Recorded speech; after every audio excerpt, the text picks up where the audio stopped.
Hello सांग माने मो चैनल रे आपण मानक समस्त को बहुत बहुत स्वागत। तो चलतु आज आम बनइबा महाशिवरात्रि स्पेशल सेटा होची हमर मैसूर बंडा। मु कहबा टिप्स रे आ मु केमिति करूची निहाती थरे देखंतु। मु आज आपण मानक पूरा परफेक्ट तरीका मु बतई देबी जोटा कि हमर मैसूर बंडा पूरा पूरी दुकान स्टाइल रो लागिवो। तो दुकान रे जेमिति टेस्ट पूरा सेमिति टेस्ट आपण आज बनइबा। तो चलतु बनइबा स्टार्ट करबा पूरा पूरी परफेक्ट मेजरमेंट रे परफेक्ट टेस्ट आसो। तापर आमर जमीक कि भितर पूरा स्पंजी स्पंजी खाइबा बहुत ही टेस्टी लगे। तो चलतु सेमितिका मैसूर बंडाटा मुझे देखी। तो चलतु डेरी न करिकी वीडियो को पलैबा। तो प्रथम एमती गोटे बड़ जगटा नहीं जाए तो जो थे कि आमको गोलैया सुविधा हम ता देहरे दबा गोटे कप दही। दहीटा टिके नाकु खटा हेबा दरकार फ्रेंड्स। तो से खटा दहीटा निहाती नेबे। तो ता देहरे देदबा स्वाद अनुसार आमर लुण ये आम देदबा अल्प टिके नाकु खाइबा सोडा नहेले बेकिंग सोडा भी ये आम देपर। तो बेकिंग सोडा टिके नाकु अधिक लगे तो से देदेवे। ता देहरे दबा गोटे 2 ରୁ 3 ଚାମଚ आमर तेल जो तेल आम घरे रोषे करुचे से तेल ही ये आम दबा। दे सारा पर ए सबुतक बढ़िया से आम बीट करवा जो कि आमर बैटरटा पूरा पूरी क्रीमी क्रीमी देखा जीवा दरकार। तो से गोटे 2 ରୁ 3 मिनट पर्यंत आपको बढ़िया से आम मिक्स करदेले आमर पूरा टेक्सचरटा पूरा क्रीमी क्रीमी बनीज। ता देहरे दबा गोटे कप आमर मैदा अटारे भी करें किंतु मैदारे कले बहुत ही बढ़िया लगे। तो युड़ाक सब दे सारा पर आउ थे टिके नाकु बढ़िया से आम गोलैबा। तो देखिपे फ्रेंड्स ये बैटरटा को जिते आपण मैंने गोलैबे मैसूर बंडाटा से टेस्ट हम। तो से अधिक अधिक गोलैवाई चेष्टा करेंगे। तो देखूँ एमती ही रखिए ना बेसी पानिया करेंगे ना बेसी मोटा करेंगे यही टेक्सचरटा ही दरकार। तो देखिपे फ्रेंड्स आधे टोटाल पानी दबानी। तो एमती ही यहाँ को मिक्स करवा। तो देखूँ तो चलतु आधीरे किसी आम मसला ऐड करवा जोटा कि बहुत ही टेस्टी लगे। तो ता देहरे मुझे देदे गोटे टीस्पून आमर जीरा। जीरार फ्लेवरटा एथर बहुत बढ़िया लगे।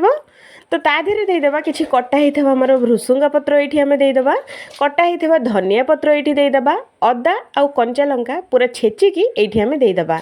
दे सारा पर एगुड़ाक सबुतक आउ थे बढ़िया से आम मिक्स करवा गोटे 2 ରୁ 3 मिनट पर्यंत यहाँ को बहुत बढ़िया से आम बीट करार अच्छी फ्रेंड्स। सबकिछ रहा आम बीट करें जिते आपण मैंने बीट करेंगे आमर मैसूर बंडाटा से परफेक्ट होगी बन। तो देखूँ यहाँ को बढ़िया से गोलई सारी। तो चलतु यहाँ को घोड़े नवा घोड़े की मिनिमम 2 ରୁ 3 घंटा पर्यंत यहाँ रेस्ट छाड़ीदबा। मु कहबा टिप्स को फॉलो करंतु देखिए दुकान रो किनिबा पूरा पूरी भूली जिवे।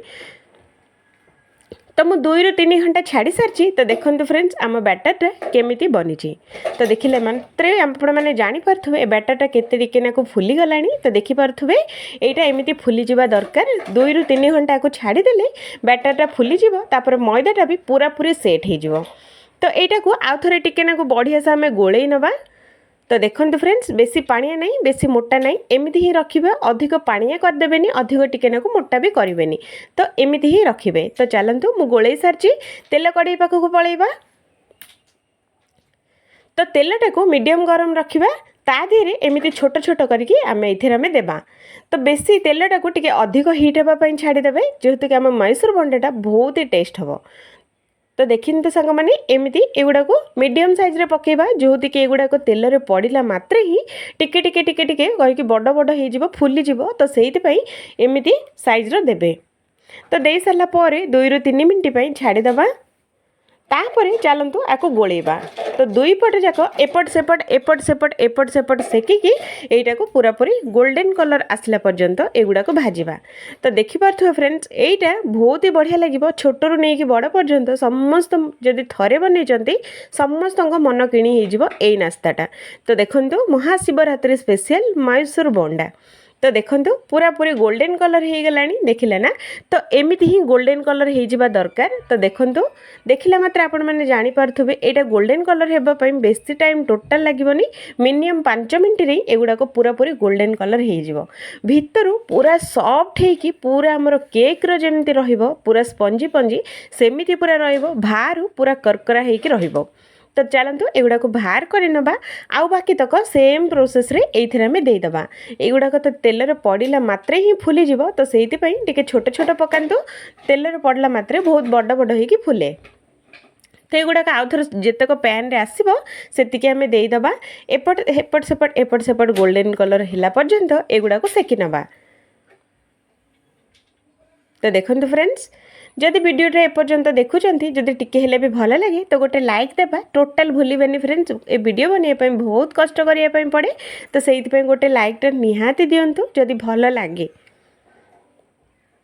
तो एमती गोलैकी आपको गोल्डन कलर है पर्यंत एगुड़ाक सेकी नवा सेकियापाई बेसी टाइम टोटाल नबनी 5 मिनट रे ही एगुड़ाक बढ़िया से आमर सेकी हो खाली एपट सेपट गोलौले से गुड़ाक चारिपटे माने जेमिति कि पूरा बढ़िया से फ्राए हम तो देखंतु एगुड़ाक भी हो गलानी तो चलतु एगुड़ाक भी आम बाहर कर नवा बेसी तेल भी पीबनी बहुत कम तेल रे ही एगुड़ाक बनीज तो देखंतु देखिले मात्र आपण माने जानि पारथबे टोटाल तेल नाही देखिले ना तो देखंतु आमर स्पेशल मैसूर बंडा पूरापूरी रेडी तो भल लगे निहाती थे बनातु आशा करुँची ये वीडियोटा बहुत भल लगे बोली देखिले ना तो बाहर पूरा आमर करकर भितर पूरा आमर केक रमिति सेमिति ही रहिबो तो आशा करुँची ये वीडियोटा बहुत भल लगे बोली जदि कौटी ना कौटी जदि टिके हेले भी वीडियोटा भल लगे तो प्लीज मो चैनल टी सब्सक्राइब करने पाखे थिबा बेल आइकन टी क्लिक करने मोर नुआ नुआ वीडियो नोटिफिकेशन आपण मानक पई पहुँचीबो तो मैसूर बंडाटा केमिति लागिला कोन निहाती कमेंट करिवे भल लागिले निहाती थरे बनातु